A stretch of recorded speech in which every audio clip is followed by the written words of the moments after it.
السلام علیکم ناظرین، میں ہوں میرین بلوچ اور آپ دیکھ رہے ہیں کاکٹیل ریڈیو۔ بلا شبہ ہر طرح کی تعریف اللہ ہی کے لیے ہے، جو بڑا مہربان، نہایت رحم کرنے والا، تمام جہانوں کا پالنے والا اور انصاف کے دن کا مالک ہے۔ آج کے ڈسکشن کا آغاز کرتے ہیں انسانیت کے سب سے بڑے اور تکلیف دہ سانحے یعنی سانحہ 9 مئی سے، کہ جس کے بعد ہم نے مردہ ضمیروں والی زندہ لاشوں کی پریس کانفرنسیں سنی بھی اور دیکھی بھی، جس میں شرکا یعنی وہ مردہ ضمیر زندہ لاشیں پی ٹی آئی سے اعلان لا تعلقی کرتے تھے اور اپنی جان چھڑواتے تھے۔ اور اب 26 نومبر ڈی چوک سانحہ، جو کہ ریاست کے لیے کوئی بڑا سانحہ نہیں ہے بلکہ معمولی سا کوئی حادثہ ہے، کے بعد اب زندہ ضمیر والی مردہ لاشیں، جی ہاں، زندہ ضمیر والی لاشوں سے بھی پی ٹی آئی سے اعلان لا تعلقی کروایا جا رہا ہے ان کے لواحقین کے ذریعے کہ جی ہمارا بندہ کسی حادثے میں جاں بحق ہوا ہے، نہ کہ احتجاج میں، اور اسی شرط پر لاشیں حوالے کی جا رہی ہیں۔ پہلے تو قومی خزانے پہ ڈاکہ ڈالا، پھر مینڈیٹ چرایا، اور اب لاشیں بھی غائب کر دی گئی ہیں کسی مال غنیمت کی طرح۔ علمی جریدے بی بی سی، گارڈین اور اب انڈیپینڈنٹ اردو کی رپورٹ بھی منظر عام پر آ گئی ہے، جس کے مطابق 10 مظاہرین کی شہادت کو کنفرم کیا گیا ہے، جبکہ 110 سے زائد زخمی حالت میں تھے۔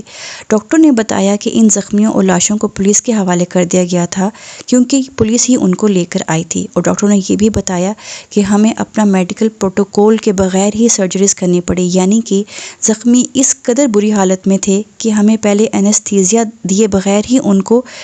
سرجری کرنا پڑی تھی، جو کہ انتہائی غیر انسانی تھا۔ تاریخ کی کتابوں میں جو جلیانوالہ باغ میں جنرل ڈائر کے ذریعے قتل عام ہوا اور خون بہا، وہ تمام منظر آنکھوں کے سامنے گھوم گیا کہ کس طرح آزادی مانگنے والے نہتے مظاہرین پر فائر کھول دیے گئے ہوں گے۔ آرمڈ فورسز کے ریٹائرڈ ماہرین کے مطابق جو ویڈیوز میں آوازیں آئی ہیں ان فائرنگ کی، یہ فائر مشین گن، سنائپرز اور جدید امریکی گنوں سے کیے گئے۔ جس طرح لوگوں کو کندھے کی ہڈی سے ہو کر گولیاں پسلیوں تک اتر گئیں، صاف ظاہر ہے کہ سنائپرز کے ذریعے اونچائی سے یعنی اونچی بلڈنگ سے فائرنگ ہوئی ہے، اور جتنی دیر مشین گن چلنے کی آواز آئی ہے ان ویڈیوز میں، اس حساب سے تقریباً 15-20 ہزار گولیاں کم از کم فائر ہوئی ہیں، اور مظاہرین کو سامنے سینے پر اور سروں پر گولیاں لگیں، کیونکہ اونچی عمارتوں سے بھی فائرنگ ہو رہی تھی، اور زیادہ تر ہلاکتیں اسی وجہ سے ہوئیں کیونکہ اوپر سے فائر کیے جا رہے تھے۔ اب اس دہشت اور وحشت زدہ ماحول کو مزید پینک بنانے کے لیے احتجاج میں ریاست کے ذریعے کیے گئے قتل عام کو چھپانے اور عوام کا دھیان اس مدعے سے ہٹانے کے لیے عمران خان صاحب کی سلامتی کے متعلق بے شمار افواہیں مارکیٹ میں چھوڑ دی گئی ہیں، اور پاکستانی بکاؤ میڈیا کی FNF یعنی فیک نیوز فیکٹری دن رات تواتر سے دھڑا دھڑ فیک نیوز اور افواہیں براڈ کاسٹ کر رہی ہے۔ اس پر علیمہ خان صاحبہ کے مطابق کوئی توجہ نہ کریں جب تک ان کی، عمران خان کے وکلاء کی یا دیگر پارٹی کے لوگوں کی عمران خان سے ملاقات نہ ہو جائے، کیونکہ آج کل میں ہی ان کی پیشی ہے۔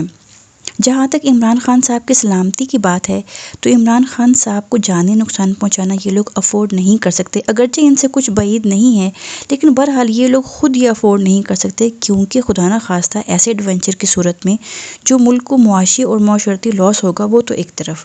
ان میں سے کوئی بھی پاکستان یا دنیا کے کسی کونے میں بھی جا کر پناہ حاصل نہیں کر سکے گا، کیونکہ دنیا بھر میں پاکستانی موجود ہیں، یعنی اوورسیز پاکستانی، جو کہ ان کا خوف کی علامت بن گئے ہیں۔ ان کے لیے جو عمران خان سے والہانہ محبت کرتے ہیں وہ ان کو کہیں چین سے نہیں رہنے دیں گے۔ ایسے بھی عمران خان کے ساتھ اس قدر دعائیں ہیں کہ ان کے دشمن چاہ کر بھی ان کا کچھ نہیں بگاڑ سکتے۔ میں سوشل میڈیا پر سن رہی تھی کہ اگر پاکستان کے لیے دنیا بھر سے ویزاز کھول دیے جائیں تو 1947 سے کہیں بڑی ہجرت وقوع پذیر ہوگی، اور ویسے بھی عمران خان صاحب ایک شخصیت سے بڑھ کر ایک نظریہ، ایک آئیڈیالوجی بن چکے ہیں، اور نظریہ نہ کبھی مرتا ہے نہ کبھی ہارتا ہے۔ لہٰذا عمران خان کی سلامتی اگرچہ بڑا کنسرن ہے، لیکن اصل مشن سے نظریں ہٹنی نہیں چاہیے۔ اب تو پی ٹی آئی کے سامنے مشن اور مقصد اور بھی بڑا ہے، کیونکہ اب انہیں شہداء کو انصاف بھی دلانا ہے۔ اب بات کرتے ہیں پی ٹی آئی کی انتظامی کمزوریوں کی، اور یہ پتہ لگانے کی کہ ان کوتاہیوں بلکہ مجرمانہ غفلتوں کے پیچھے کس کا ہاتھ تھا۔ 4-5 سوالات میرے ذہن میں ہیں، جیسے کہ سب سے پہلا سوال یہ ہے کہ کریک ڈاؤن سے 2 رات قبل مظاہرین کو اسلام آباد کی سڑکوں پر ٹھنڈ میں ٹھٹھرتے ہوئے دیکھا گیا تھا۔ سردی سے بچاؤ کے مناسب انتظامات کیوں نہیں تھے؟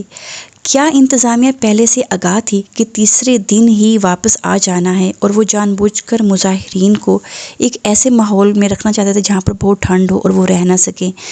دوسرا سوال یہ ہے کہ فیس بک پر پوسٹیں آ رہی تھیں جن میں ادویات کی لسٹیں جاری کی گئی تھیں، حالانکہ ابھی کوئی بڑا کریک ڈاؤن نہیں ہوا تھا۔ کیا ادویات کا کوئی مناسب سٹاک موجود نہیں تھا؟ تیسرا سوال یہ ہے کہ پانی اور خوراک کی بھی قلت ہو چکی تھی، جس کی کیا وجہ ہے؟ چوتھے نمبر پر سوال یہ آتا ہے کہ جنریٹرز کیسے بند ہوا، اسپیکر لائٹس بھی بند ہو گئیں اینڈ کریک ڈاؤن سے پہلے،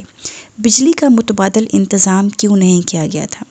اور سب سے آخری سوال یہ ہے کہ قافلے میں آگے کی گاڑیوں اور کنٹینرز پر نائٹ ویژن کیمرے کیوں نہیں تھے اور بڑی بڑی سرچ لائٹیں کیوں نہیں تھیں؟ اگر ان کا انتظام ہوتا، یعنی کہ لائٹوں کا یا نائٹ ویژن کیمروں کا انتظام ہوتا، تو کم از کم جس طرح لاشوں کا اغوا کیا گیا ہے وہ ریکارڈ ہو جاتا۔ اب بات کرتے ہیں ہم آگے کے لائحہ عمل کے بارے میں۔ اب پی ٹی آئی کو اپنے اگلے لائحہ عمل پر کام شروع کر دینا چاہیے اور اس مقصد کے لیے مختلف کمیٹیاں بنائی جائیں۔ ہر کمیٹی اپنا اپنا کام کرے، یعنی ایک کمیٹی بنائی جائے لاپتہ افراد کا ڈیٹا اکٹھا کرنے اور پبلش کرنے کے لیے۔ ویسے پی ٹی آئی کی طرف سے ایک واٹس ایپ نمبر جاری کیا گیا ہے جہاں پر ان کی معلومات، جن کو بھی کوئی انفارمیشن ہو، کچھ ویڈیوز ہوں، کچھ ویژولز ہوں، پکچرز ہوں، وہ شیئر کر سکتے ہیں۔ اور پھر سوشل میڈیا پر جو افواہوں کو ان افیکٹو کرنا ہے، اس کے لیے علیحدہ کمیٹی ہونی چاہیے۔ اور اگلے لانگ مارچ کے لیے جس طرح سے ہنگامی بنیادوں پر تیاری کے لیے ایک کمیٹی تشکیل دی جائے جو فول پروف انتظامات پر نظر رکھے۔ ایسے مظاہرین کے لیے ادویات، پانی، خوراک، جنریٹر، نائٹ ویژن کیمرے وغیرہ، ان سب باتوں کا خیال رکھا جائے۔ سب سے اہم بات یہ ہے کہ پاکستان بھر سے لوگوں کو لانگ مارچ کی کال سے چند دن پہلے کے پی کے میں دعوت دی جائے، جیسے کہ ثوابی کے مقام پر لوگوں کو اکٹھا کیا جائے، کیونکہ ثوابی سے اسلام آباد کا فاصلہ تقریباً 1.5 گھنٹے یا تقریباً 2 گھنٹے کا راستہ ہے، تو وہاں پر لوگوں کو اکٹھا کیا جائے اور خیمہ بستیاں بنا کر رہائش کا انتظام کیا جائے۔ جب لاکھوں کا کارواں تیار ہو جائے تو اسلام آباد کا رخ کیا جائے، جہاں کی بھی کال ہو وہاں پر جایا جائے۔ جنگی بنیادوں پر تیاری کی ضرورت ہے اس وقت، یعنی قافلوں کو ایک ساتھ چلنا ہوگا اور سب سے سامنے کا آگے والا جو دستہ ہے ان کے پاس ہیلمٹ، گیس ماسک اور بلٹ پروف جیکٹس ہونی چاہیے جن کے ساتھ وہ پیش قدمی کر سکیں، اور اس دستے کے پیچھے مرکزی قیادت موجود ہو اور ان کے پیچھے بھی لاکھوں کا ہجوم ہونا چاہیے۔ ایک دفعہ عمران خان صاحب نے ذکر کیا تھا کہ پنجاب اور سندھ کے لوگ مزاحمت نہیں کرتے، انہی پر ہر دور میں جو چاہتا قبضہ کر لیتا، چاہے وہ مغل ہوتے، افغان ہوتے یا سکھ۔ حیرت کی بات ہے کہ عمران خان صاحب کی یہ بات بالکل سچ ثابت ہوئی ہے، کیونکہ آئین قانون اور نظام انصاف معطل ہے پنجاب میں، کے پی کے میں نہیں۔ بے گناہ سیاسی قیدی ہیں پنجاب کے پی کے نہیں۔ مینڈیٹ کی چوری ہوئی پنجاب میں، کے پی کے میں نہیں۔ پھر بھی پنجاب اس طرح نکلا ہی نہیں جو حق تھا، بلکہ کے پی کے ہر ضلع سے نوجوان نکلے اور تکلیفیں اٹھا کر سفر کی مصیبتیں برداشت بھی کیں، اور انہی میں سے پھر شہید بھی ہوئے۔ اس پر پنجاب کے نوجوانوں پر ایک بڑا سوالیہ نشان آ گیا ہے۔ خیر، اب گلے شکووں کا وقت نہیں ہے۔ کہتے ہیں کہ کبھی دیر نہیں ہوتی، یعنی کہ اٹس نیور ٹو لیٹ۔ اب بھی وقت ہے، لوہا گرم ہے، اس ظالمانہ نظام سے ابھی بھی آزادی حاصل کی جا سکتی ہے۔ مجھے فیض احمد فیض کے غزل کے چند اشعار یاد آ گئے ہیں، اور پہلا شعر جو ہے وہ کے پی کے والوں کے لیے ہے کہ گر بازی عشق کی بازی ہے جو چاہو لگا دو ڈر کیسا، گر بازی عشق کی بازی ہے جو چاہو لگا دو ڈر کیسا، گر جیت گئے تو کیا کہنا، ہارے بھی تو بازی مات نہیں۔ اور اسی کا ایک اور شعر پنجابیوں اور سندھیوں کے لیے ہے کہ جس دھت سے کوئی مقتل میں گیا وہ شان سلامت رہتی ہے، جس دھت سے کوئی مقتل میں گیا وہ شان سلامت رہتی ہے، یہ جان تو آنی جانی ہے، اس جان کی تو کوئی بات نہیں۔ مرنا سب نے ہے، موت ایک اٹل حقیقت ہے،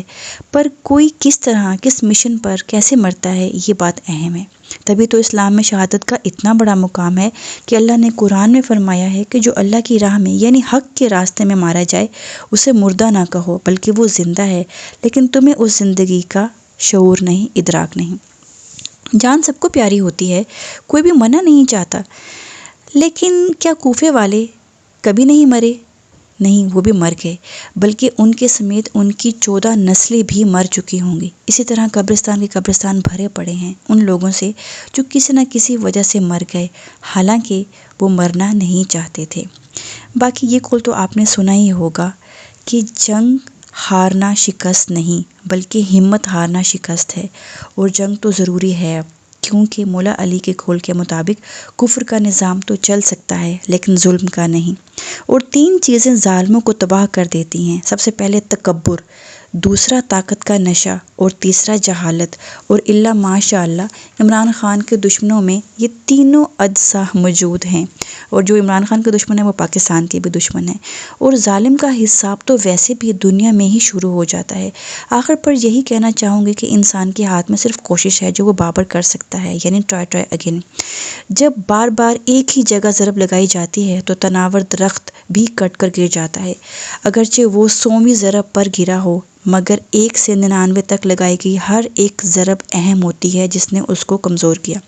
اس کی ایک اور مثال پانی کے گلاس کی بھی ہے، جس میں 5-10 چمچ پانی کے ڈالنے سے کچھ فرق نہیں ہوتا، لیکن ایک وقت آتا ہے جب ایک قطرہ پانی بھی اس پانی کے گلاس کو اوور فلو کر دیتا ہے۔ لوہا گرم ہے، لاوا پک چکا ہے، سونامی تیار ہے، لیکن صحیح ڈائریکشنز کی ضرورت ہے اور باقاعدہ ایک لائحہ عمل بنانے کی ضرورت ہے۔ ان حالات کے پیش نظر آپ کیا سوچتے ہیں؟ اپنی رائے کا اظہار کمنٹ سیکشن میں آپ نے ضرور کرنا ہے۔ آج کے لیے اتنا ہی۔ اپنے اور اپنے پیاروں کا بہت سارا خیال رکھیے۔ آخر پر چند اشعار ہیں فیض احمد فیض کی نظم کے، جو قیام پاکستان سے لے کر آج تک کے جو پاکستان کے حالات ہیں ان کے مطابق ہے، بہت ریلیٹیبل ہیں اور ایور گرین ہیں۔ ملاحظہ کریں۔ جس دیس سے ماؤں بہنوں کو اغیار اٹھا کر لے جائیں، جس دیس سے قاتل غنڈوں کو اشراف چھڑا کر لے جائیں، جس دیس کی کورٹ کچہری میں انصاف ٹکوں پہ بکتا ہو، جس دیس کا منشی قاضی بھی مجرم سے پوچھ کے لکھتا ہو، جس دیس میں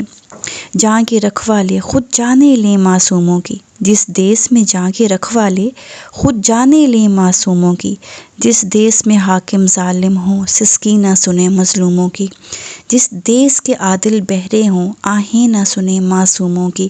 جس دیس میں آٹے چینی کا بحران فلک تک جا پہنچے، جس دیس میں بجلی پانی کا فقدان